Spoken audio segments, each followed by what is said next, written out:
Chronocac vous est présenté par Société Générale Produits de Bourse.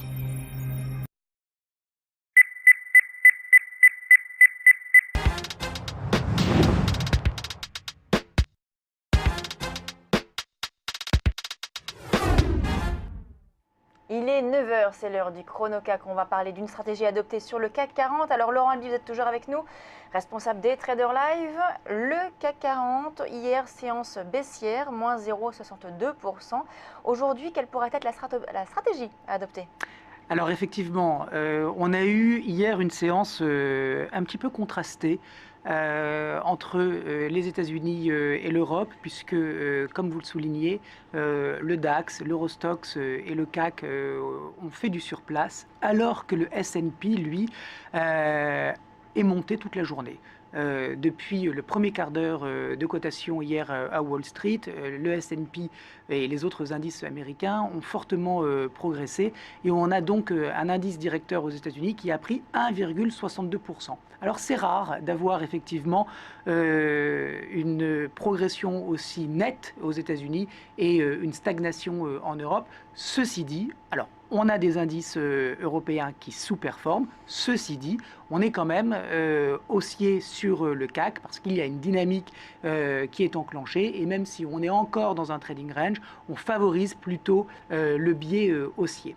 Alors le CAC ce matin devrait ouvrir, vous avez le chart de la clôture hier soir, il devrait ouvrir autour des 4950 points. Je ne pense pas qu'il faille payer l'indice tout de suite. Je pense qu'on pourrait peut-être attendre un petit repli. Alors la première zone de repli se ferait autour de 4915 points.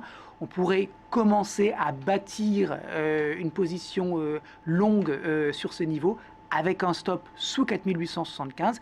Et puis bien évidemment, si le CAC devait continuer de baisser, le vrai gros niveau de support, c'est 4875. Donc, alors je vous dis juste l'ouverture, on est à 4941 points, donc en hausse de 0,71%. Voilà, donc 4941, on voit qu'on est sous la résistance des 5000 points.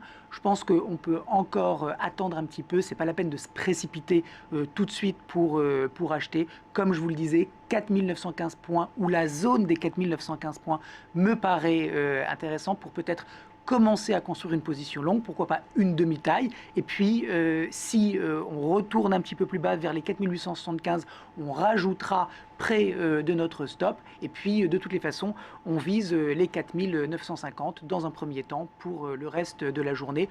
Un indice parisien qui est un petit peu mou, un petit peu plus faible d'ailleurs que le DAX et l'Eurostoxx, mais qui devrait quand même bénéficier du courant acheteur qui est actuellement à l'œuvre. Merci Laurent Albi, responsable des Traders Live. On marque une très courte pause, on se retrouve tout de suite pour le Focus Valeur.